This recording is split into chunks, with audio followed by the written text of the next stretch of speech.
So let's talk about the structure of this employer's new plans after they remodeled their health insurance plans. First off, they again offered two options, so their employees had a choice. But one of the biggest difference right off the bat is that we eliminated the HSA plans, recognizing this particular employer's demographics and how people probably were foregoing care on the prescription drug side. We wanted to make sure that employees had affordable access to their medications. And when we moved away from an HSA, we could add in prescription drug copays, which significantly reduced the cost for employees. And especially on the specialty side, now somebody isn't going to be burdened in that first month of the year by potentially meeting their entire deductible from just one prescription drug fill. So in addition to adding RX copays, one of the other things this employer did was they added a couple mechanisms within their health insurance plan specific for elective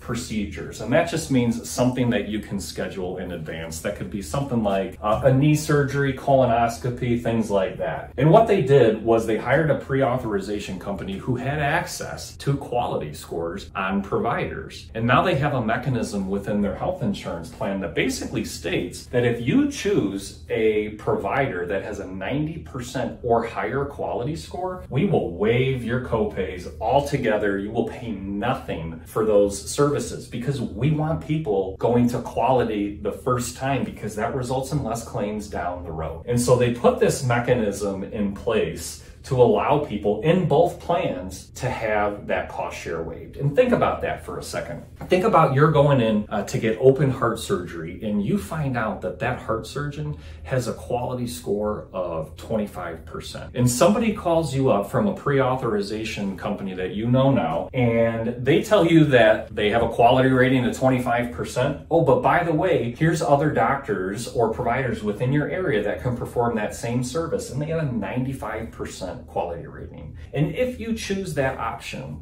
it's free for you. This is one of the ways they're incenting people to make really good healthcare decisions, is when they choose a quality provider, they're making it free for employees because they know this client knows it will result in less costs for them down the road. Now, both plans also had some additional programs in place on the specialty medication side to get this $150 copay waived for employees. And primarily we used two programs here. One is called Patient Assistance Program, or PAP, and that's where we're sourcing drugs based on different income guidelines. And we can actually source these drugs for zero and pass that along to the employee. And then also international sourcing is a potential option as well for employees. And this is where, again, we're just focusing on the highest cost specialty medications that are half the cost in Canada as they are here, and incenting employees to do that by waiving their cost share, again, completely. Total voluntary option for them. So those are just some of the things that we did amongst both plans to help control the cost. On top of that, setting up some guardrails so that we could mitigate some of the price gouging that we saw happening with hospitals. And that was one of the big things that helped drive some savings for this employer, was making sure that we were paying a fair price for hospital service.